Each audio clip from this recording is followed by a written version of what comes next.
Hi there, Lisa here. I hope you're well.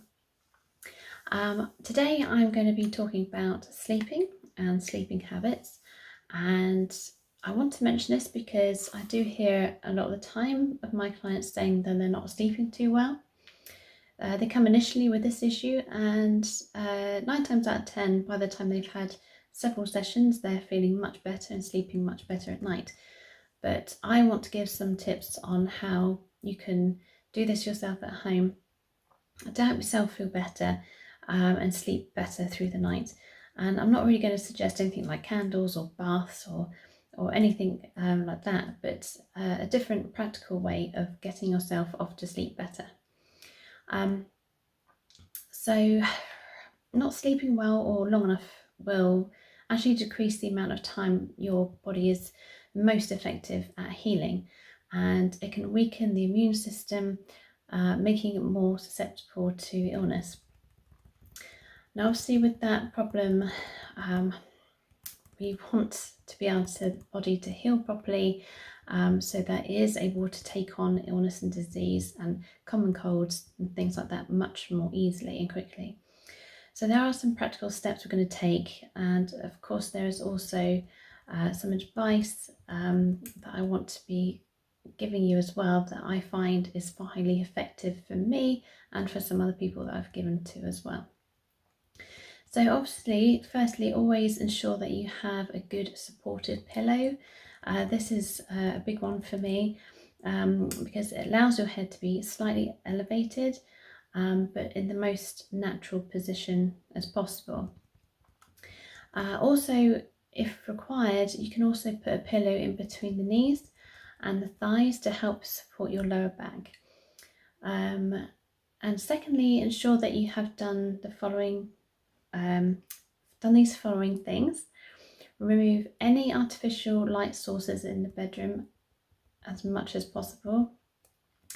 Keep all electronic devices outside the bedroom, or if you really need your phone with you, put it on flight mode so that no radiation is coming through it at the time.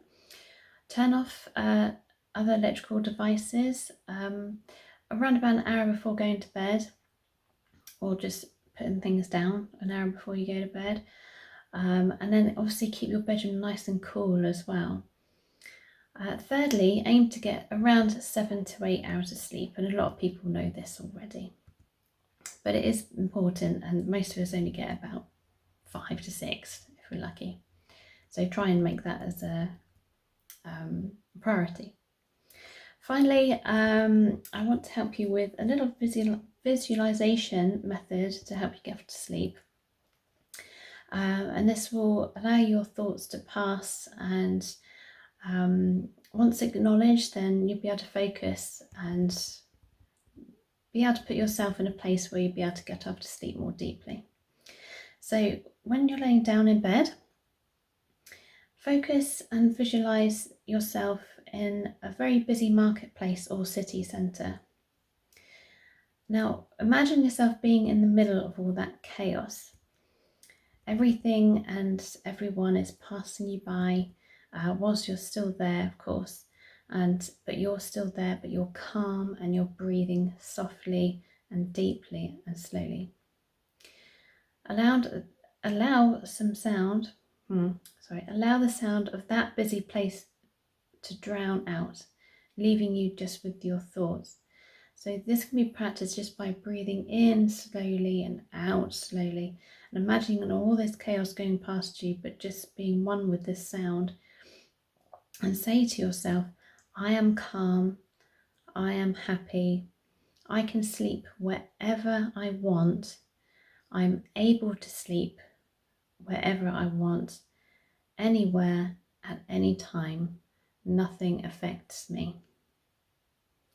So by saying this positive affirmation, it will put you in the right mindset to help you feel more confident, that you are able to sleep better and deeper. It really works for me. I do it most nights, especially when we go camping. I find that really useful. Doing the fight-flight breath as well, as I mentioned last week, will also put your body in this rest mode. So breathing in for 4 and then out for 6. And that will really help. But for me, I am particularly sensitive to noise at night, and I actually wear earplugs in bed.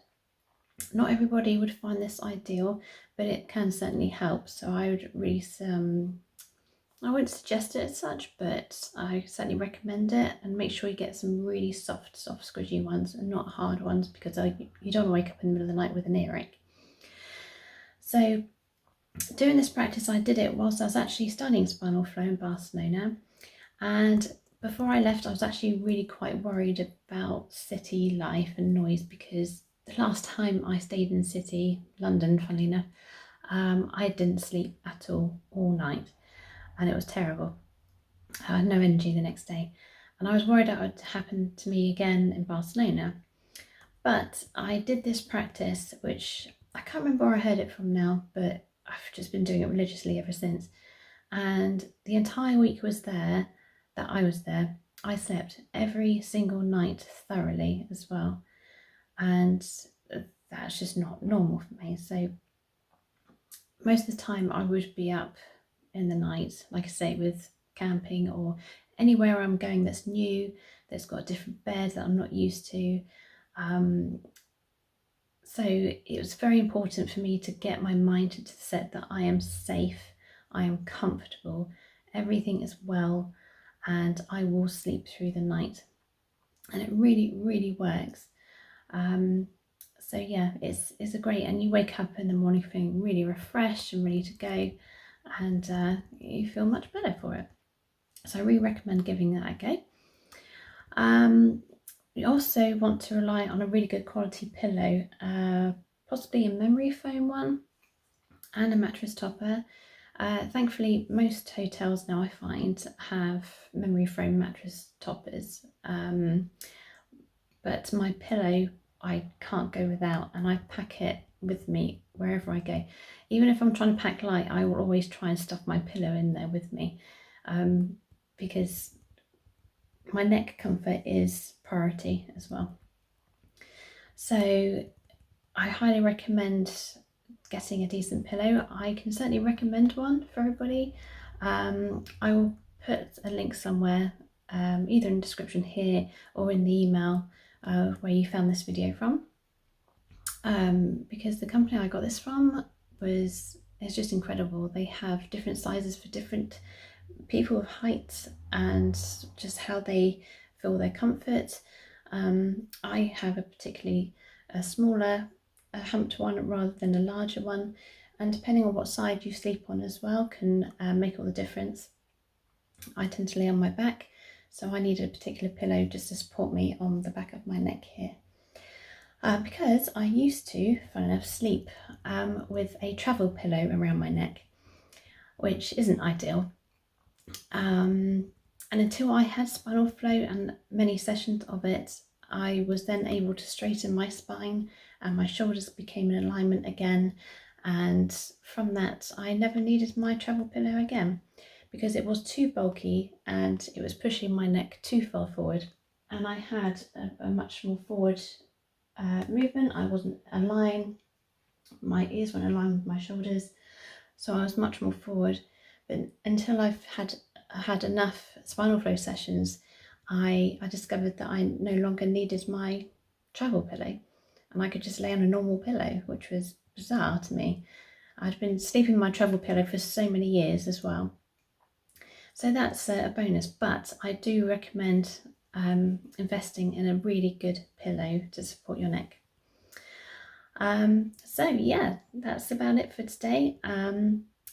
Do replay the part where I mentioned about the affirmation, and not forgetting that when you're laying down, put your hand on your heart, do your fight flight breathing, and just say to yourself, I can sleep anywhere, anytime.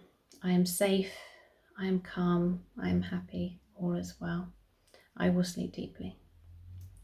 So I hope that helps, and come back next week and I'll have more tips for you for something else. Thank you.